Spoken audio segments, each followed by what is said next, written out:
always ready. Then someone shouted, "Hey, wig girl!"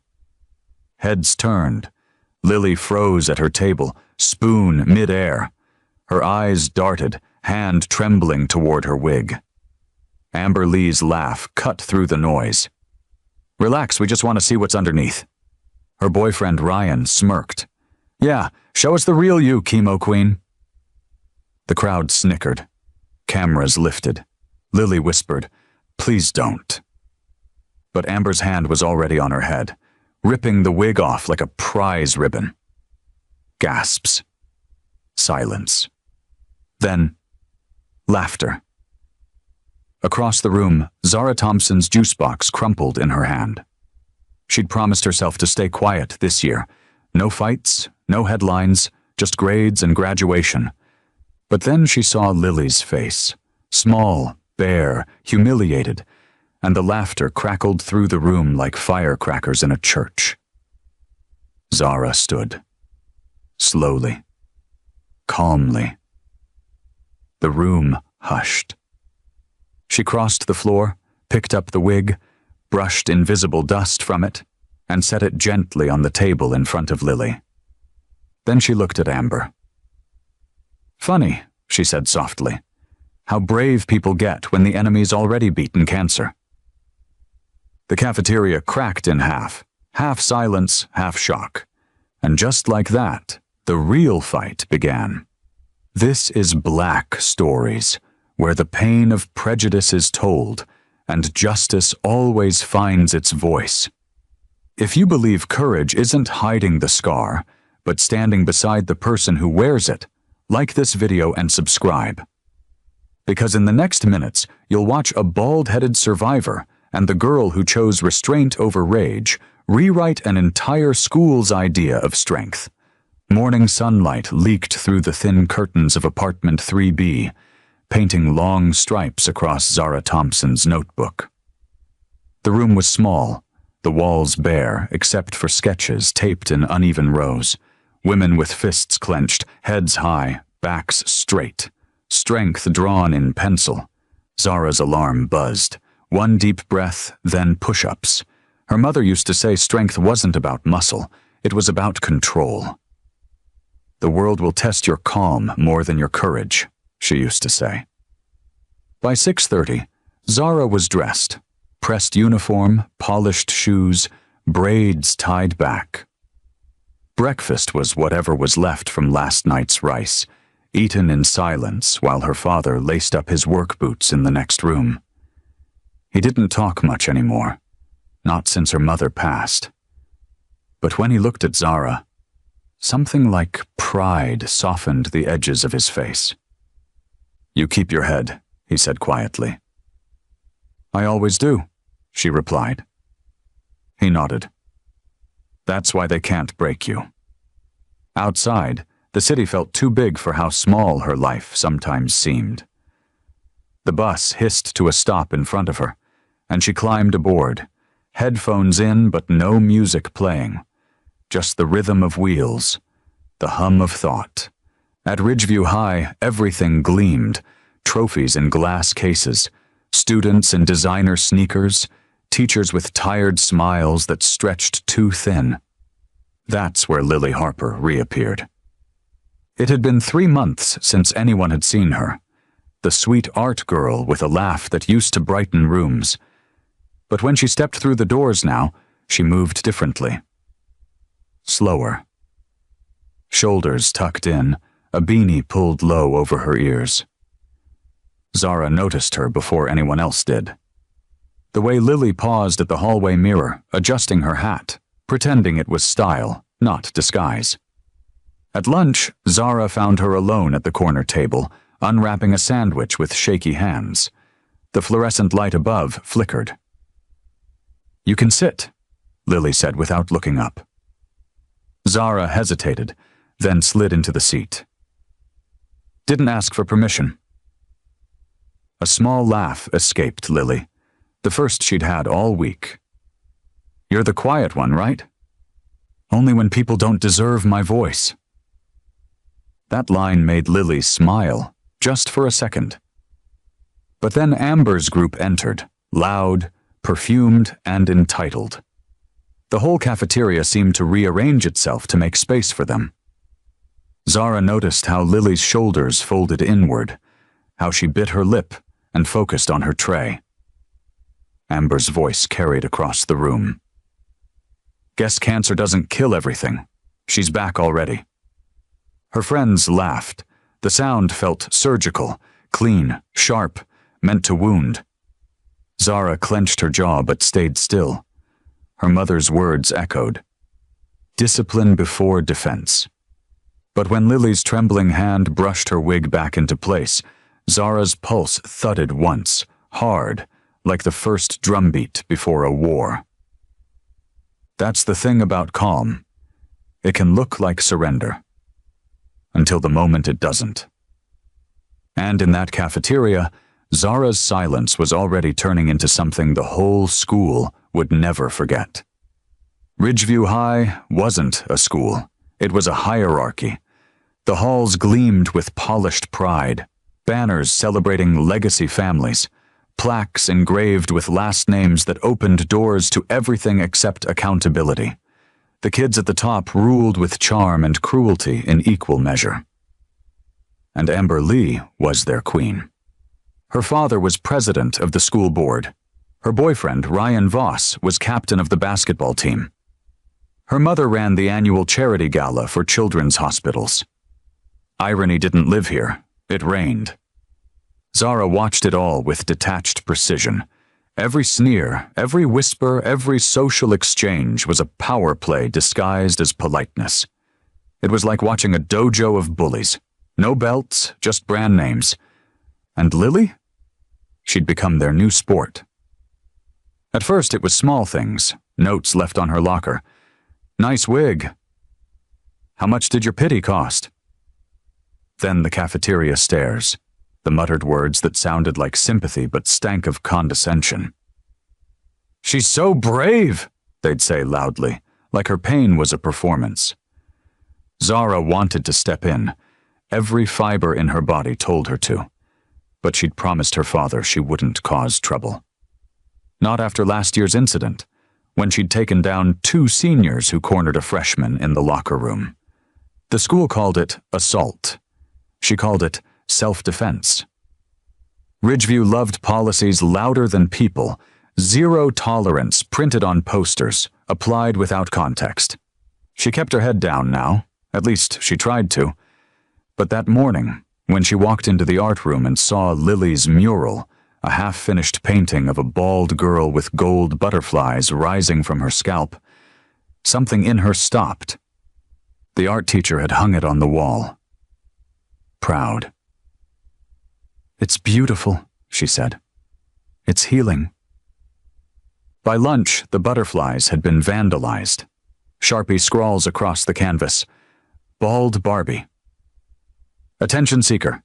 Cancer girl needs fans." Lily stood frozen in front of it, brush still in hand, as the laughter rippled behind her. Amber leaned against the doorway, phone out, recording. "Smile, Lily," she said sweetly. "You're trending." Zara felt something twist in her chest. The kind of twist that starts small, a breath, a pulse, a single second, before it becomes a breaking point. She stepped closer, voice low. "Delete that." Amber didn't even look up. "Relax, Karate Kid. We're just having fun." "Fun?" Zara's tone flattened. "You call cruelty fun?" Ryan chuckled beside his girlfriend. "Hey, don't get all hero mode again. We know what happens when you lose your temper. Laughter. Phone's recording again." Zara's knuckles whitened against her backpack strap. But then Lily turned, eyes glassy. "It's fine, Zara," she whispered. "Please, just leave it." Zara froze. Because that's what good people do when the system teaches silence. They back down, even when they're right. Amber smirked. "See? Even your friend knows her place." And just like that, the laughter returned. The hierarchy stayed intact. But what no one realized, not Amber, not Ryan, not the audience of cowards filming for clout, was that Zara Thompson wasn't retreating. She was calculating. Because every empire built on mockery eventually meets the moment it mocks the wrong one. It happened on a Wednesday. Rain hammered the cafeteria windows, blurring the world outside. Inside, the noise was sharp. Trays clattering, shoes squeaking, laughter bouncing off tile. The kind of day that made cruelty louder. Amber and her clique were at their usual table, framed by luxury lunches and bright ring lights. Ryan leaned back, balancing his chair, the king to her cruelty. At the corner table, Lily sat alone, head down, sketching on her napkin with a dull pencil. Zara watched from across the room, earbuds in but no music playing. She'd learned to listen through silence. It started like it always did, with a whisper too loud to be an accident. "Think she polishes her head at night?" Someone snorted. "Probably shines it before class," another chimed in. Laughter, flash, phone camera click. Lily froze. Then Amber stood, grabbing her soda with deliberate grace. "You know, Ryan," she said loud enough for half the room to hear, "some girls wear crowns. Some just fake it." She moved behind Lily. Slow, deliberate, predator circling prey. "What's under the hat today? Beanie? Wig? Let's find out." "Amber, don't," Lily whispered, voice shaking. "Please." But the plea only fueled her. Amber's hand shot out, ripping the beanie off in one motion. The wig tumbled to the floor. For a second, pure silence. The cafeteria froze. Then someone laughed. A single, cruel sound that broke the stillness like glass. Lily's hands flew to her head. Her breathing hitched. "Please, stop!" Zara's chair screeched across the floor. She was already standing. Amber's smirk widened. "Oh, here comes security." Zara walked forward, steady, eyes locked on the wig on the floor. Every step louder than the last. Ryan rose too, sensing the tension. "Hey, sit down, hero. Don't start." But Zara ignored him. She reached down, picked up the wig, dusted it gently, and placed it on Lily's tray. "You don't touch people's healing," she said softly. Amber folded her arms. "You don't tell me what to do." Zara's tone didn't rise. "Didn't have to. Your actions already said enough." Amber's smirk cracked. The cafeteria was dead quiet now. Phones lifted again, recording. "Ryan," Amber snapped, "teach her some manners." Ryan hesitated. "Babe, now." That word flipped a switch. He stepped forward, puffed up by the crowd, pride louder than reason. "You think you can talk to my girl like that?" Zara didn't move. "You think fighting for her makes you a man?" A nervous laugh rippled through the audience. Ryan lunged. Zara shifted, one sidestep, one hand up, redirecting his momentum. His arm twisted, body turned, and in a blink he was on the ground, face down, gasping, arm pinned behind his back. No punch, no rage, just precision. The crowd erupted, gasps, shouts, phones flashing like lightning. Zara leaned down, calm as breath. "Lesson 1, she said. Strength isn't about hurting people. It's about knowing when you already won." She released him and stood, eyes locking on Amber. "You wanted a show. Here's your ending." Amber's face drained of color, and as Zara walked Lily out through the stunned silence, phones still filming, the clip that would soon break the internet had already begun. Caption: "Bald girl's bully gets schooled."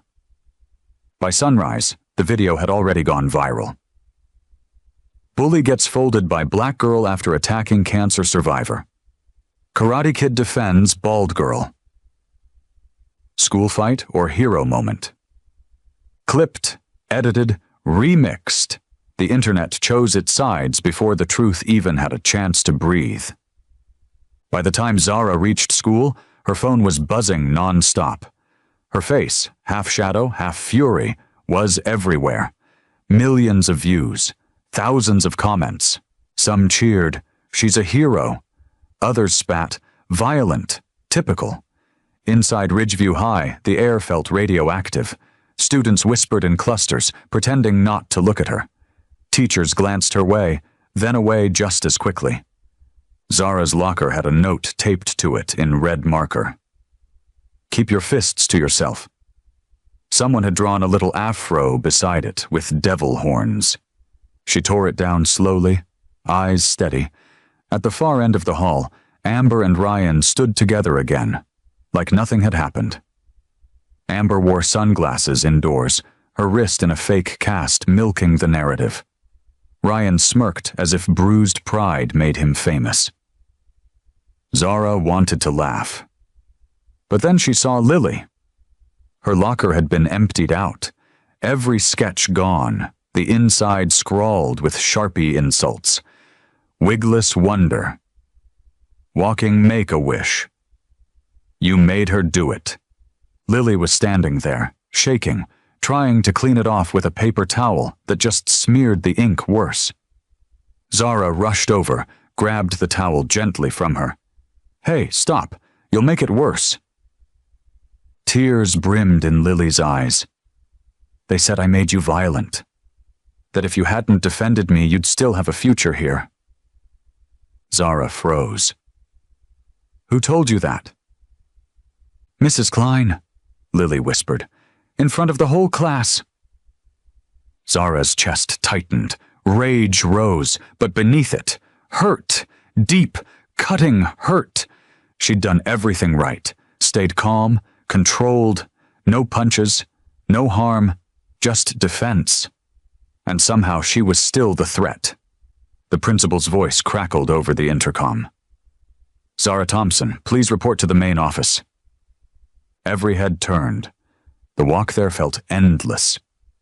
Inside the office, Principal Gaines sat stiffly behind his desk, Amber's father beside him, arms crossed. A police officer leaned in the corner, silent but deliberate. "Sit," Gaines said. Zara sat. "We've reviewed the footage," the principal began, "and while we understand your intentions, physical altercation is against our zero-tolerance policy." "I didn't attack him," she said quietly. "He charged at me." Amber's father spoke then, his tone like oil over glass. "Intent doesn't matter, young lady. Optics do, and the optics are terrible." Zara blinked. "So defending a sick girl makes me the problem?" Gaines sighed. "You're suspended indefinitely while we investigate." "We'll inform your father." Her throat went dry. "You're punishing me for stopping harassment?" The officer shifted. "You're lucky this isn't assault, Miss Thompson." Zara stood. Her voice didn't shake. "You think suspension scares me?" "What should scare you is what happens when truth starts trending faster than your lies." The officer frowned. "Watch your tone." But she was already walking out, shoulders straight, phone in hand. By that night, the uncut footage hit social media. The full truth.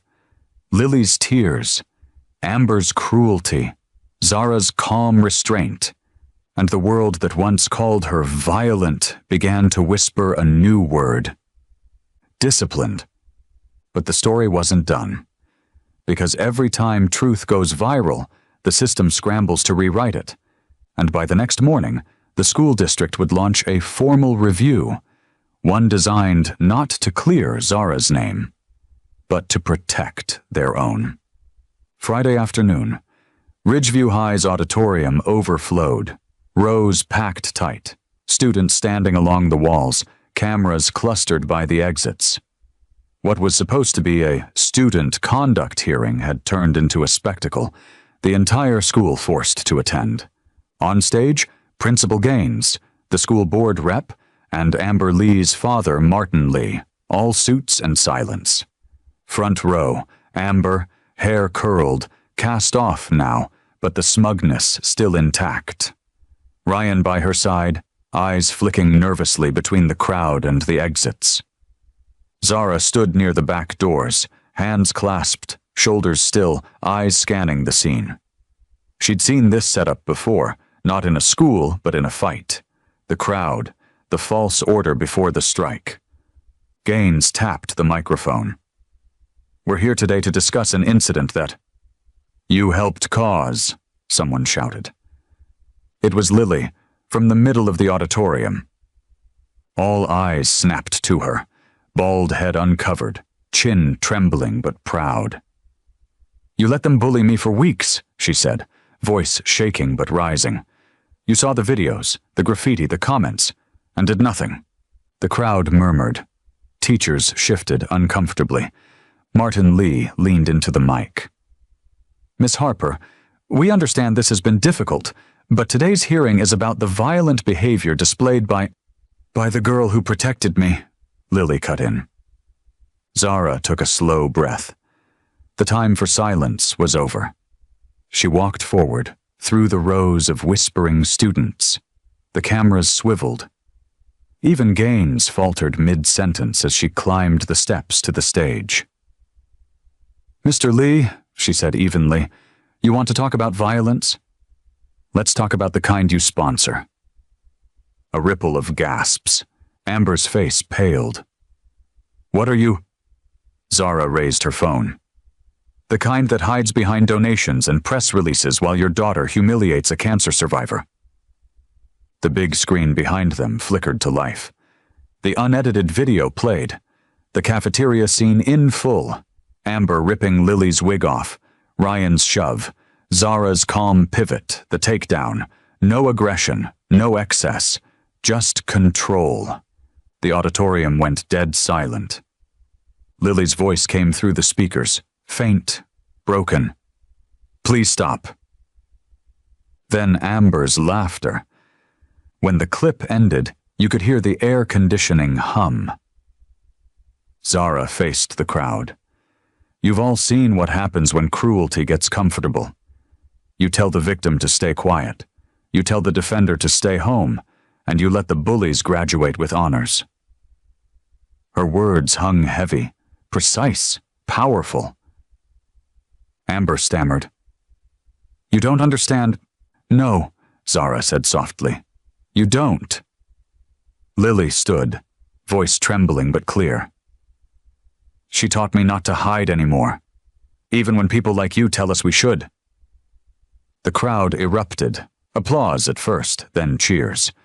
Students stood, some cried, phones recorded.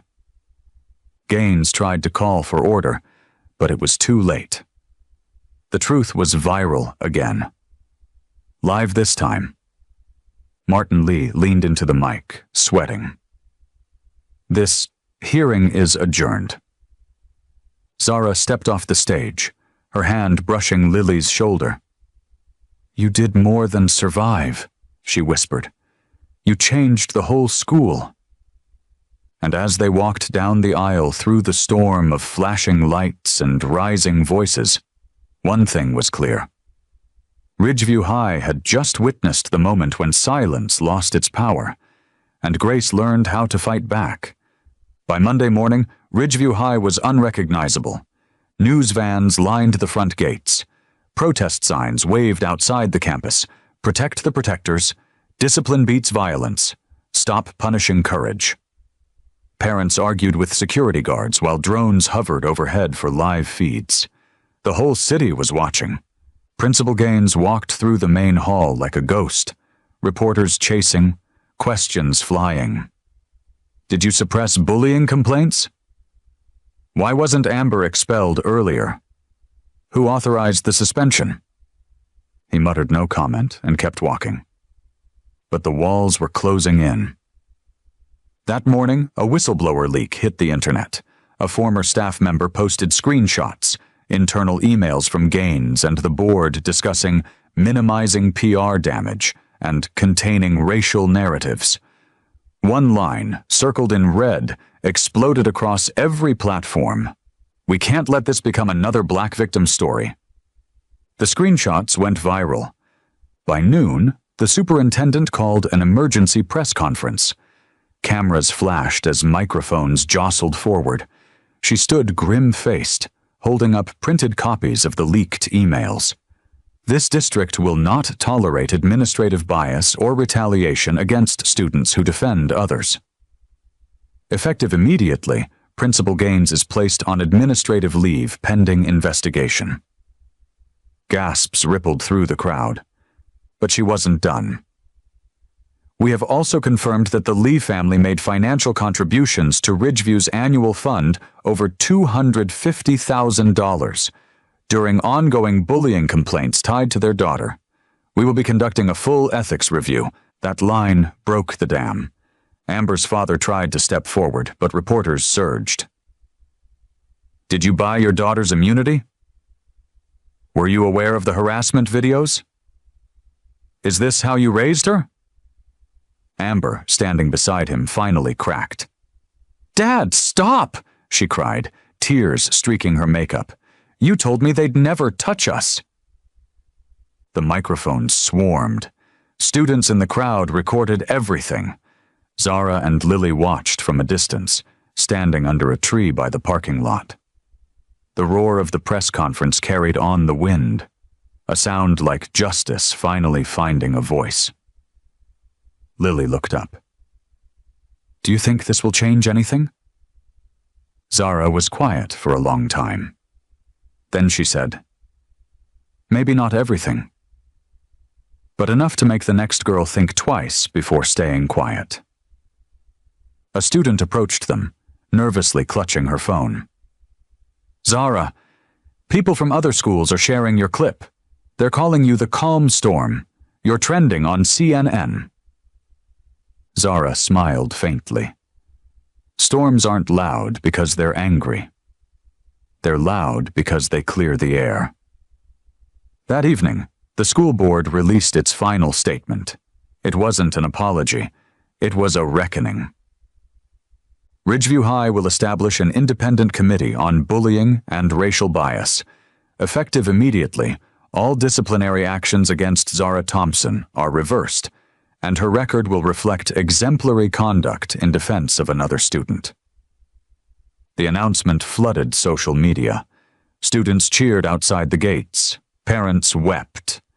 And as the cameras turned back toward her, Zara didn't pose or speak. She simply placed a hand on Lily's shoulder and walked away. Because, for once, the system hadn't silenced the truth. It had been forced to listen. 2 weeks later, the same gym that once held whispers of humiliation now echoed with something else. Laughter, rhythm, renewal. Rows of students filled the bleachers for a new kind of assembly. No cameras this time, no press. Just the sound of sneakers squeaking on polished floors and the smell of new paint from banners that read, "Ridgeview Rising, Kindness, Courage, Character." At the center stood Zara, not in uniform, but in a plain black t-shirt with gold letters that said, "Protect each other." Her stance calm, her voice steady as she spoke to hundreds of faces. "When you see cruelty," she said, "you have 3 choices. Stay silent, join it, or stop it. But remember, silence helps the wrong side win." A hush fell. You could feel it, the shift, the quiet guilt of bystanders turning into the resolve of witnesses. Behind her on the stage, Lily stepped forward, holding the microphone with trembling fingers. Her head still bare, her eyes brighter than they'd ever been. "I used to think losing my hair meant losing who I was," she said softly. "But I was wrong. I didn't lose myself. I just hadn't met the right people yet." She smiled at Zara. "People who see more than what's missing." The applause was thunder. Even the teachers stood. The same halls that once punished courage now celebrated it. Outside, construction workers mounted a small bronze plaque by the main entrance. It read, "In honor of every student who chose courage over silence." Underneath, smaller text. Dedicated to Lily Harper and Zara Thompson. Lily's parents arrived quietly, hugging Zara's father in tears. Meanwhile, Amber transferred schools. Ryan, too. In the months that followed, Amber sent a public apology letter to the school paper. She'd started volunteering with children recovering from chemo. It didn't erase what she'd done, but it proved even shame can learn grace. Their parents' donations vanished from the board, replaced by community-funded programs on empathy and leadership. Zara's story wasn't just a viral clip anymore. It had become a curriculum. That night, as she walked home under the streetlights, Lily at her side, Zara finally exhaled. "You changed everything," Lily whispered. Zara smiled, eyes on the horizon. "No, we did." And for the first time, Ridgeview felt like a place that deserved them both. Above Ridgeview's doors, Lily's mural now hangs restored, golden butterflies still rising from a bald girl's head. They mocked a girl for losing her hair, but in the end they were the ones stripped bare. Because courage doesn't always roar.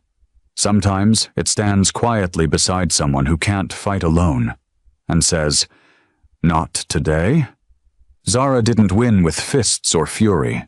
She won with restraint, with principle, with the kind of strength that doesn't need to shout to be heard. And Lily, the girl who once hid her scars, became living proof that survival isn't weakness, it's testimony.